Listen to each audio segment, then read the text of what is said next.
Leslie Jordan is a celebrated Emmy Award-winning actor and comedian known for his witty, silly banter as the character Beverly Leslie, frenemy of Megan Mullally's character on the hit NBC show Will and Grace.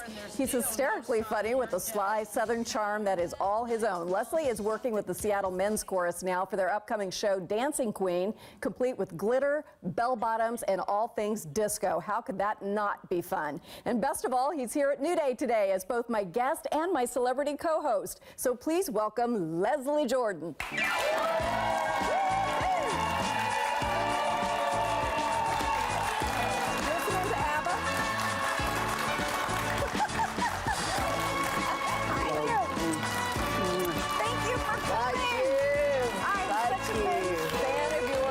Such a big fan of yours. Well, bless your heart. Well, thank you. I appreciate it. We say in the South. So we were just talking about, Leslie's from Chattanooga, and I'm from West Texas, a slightly different pack of dogs, but we get the whole thing. Right. And you've brought that to each of your roles. I loved your role in The Help. I thought that was such a great role. Tell me about doing that. 30 years in the business, and that's my favorite. Is it really? Yeah. I'm prouder of that than anything. I had a dear friend that would direct these very low-budget movies and ask me to be in them, and I would tell my manager, I've been at this for 30 years. I don't want to work for very little money. You do what's called SAG Ultra Low Budget, which is the Screen Actor Guild, the less. Now, it sounds like some money. People say, well, it's $100 a day, but I'm just... Not excited about that. I can make more than that. And I've been at it, and I've been at it for 30 years. So that's going backwards. I would always tell my manager, just tell him, make something up. Well, my manager called and said, now this one you're going to want to take. He's directing The Help. Had you read the book? I had read the book, and it's my story. I was raised by Roberta, and asked my mother when I was 7 or 8, where does she go? And my mother said, well, honey, Roberta goes home. Horace that comes to get her is her husband. She's got 3 children. And I was just flabbergasted that she had a life outside of our home. But because so many white kids were raised by African-American women who were as much their mom as And Mother told me years later, said, what you don't know is Roberta and Horace would work for us for 8 hours and then go to the Coca-Cola bottling company where they bottle the Coca-Colas, and they would polish the floors all night long. God bless. And she said, I don't know when, I worry myself sick about when Roberta slept. 3 children they put through college. Their oldest daughter graduated from the FIT, which is the Fashion Institute in New York. But anyway, so just keep me on track. You just go. You can talk about whatever you want to. Just keep me on track, or we'll be here. Yeah, we'll be here at midnight. We're going to be here for an hour anyway. But he called and said, no, Tate, who did the movies, that's my friend, the low-budget movies that directed Your low-budget friend. Tate Taylor grew up with Catherine Stockett. Who wrote the book. Who wrote the book, The Help. And they were best friends. When they were 14 years old, they borrowed her mother's car and drove to New Orleans. Yeah, that happens sometimes. So they had been in all kinds of trouble over the years. And anyway, she wrote this book. And she came to Tate and said, I can't get it published. I've had 68 rejections. Is that not the weirdest thing? Because then when she does, everybody loves it. How could so many people miss what was so great about that book? These were what she showed me, some of the letters, and these are what they said. We find it audacious. This sounds so New York to me.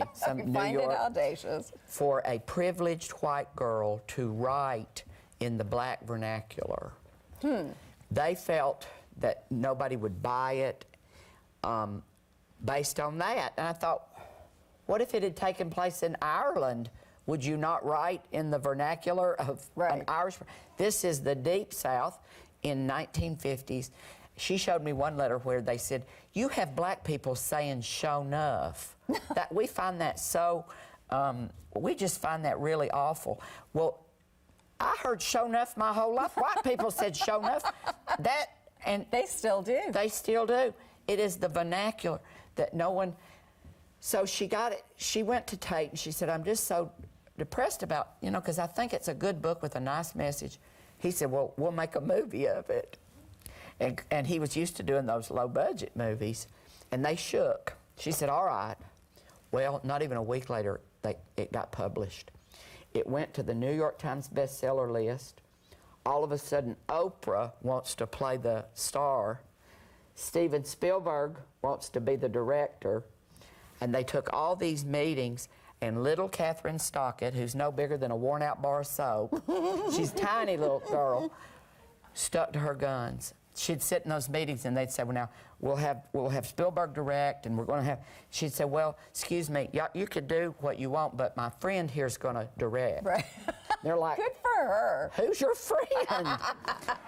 And he did, because he knew he was from Jackson, He knew the life. Mississippi, and all of a sudden, we're all there. And I'm used to doing lower budget movies, not as low as what he used to do, but they flew us in for a 2-week rehearsal period, DreamWorks.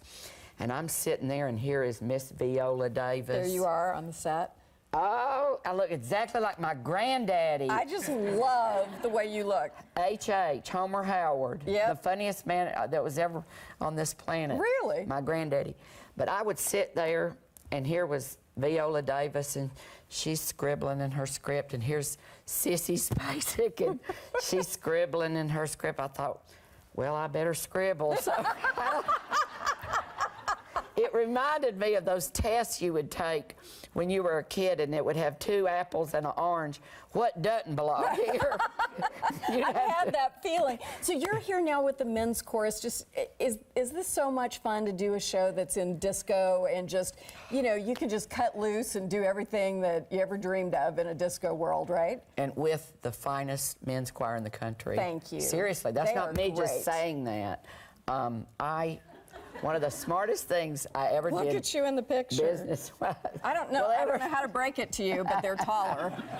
Well, they picked the 3 tallest I know, that ones was just so crazy. and had me squat down. All right, we're going to come right back. You're going to stay with us Okay. and talk a little bit more about other things. But Will and Grace, thank you forever for what you did, both in society and in comedy with that show.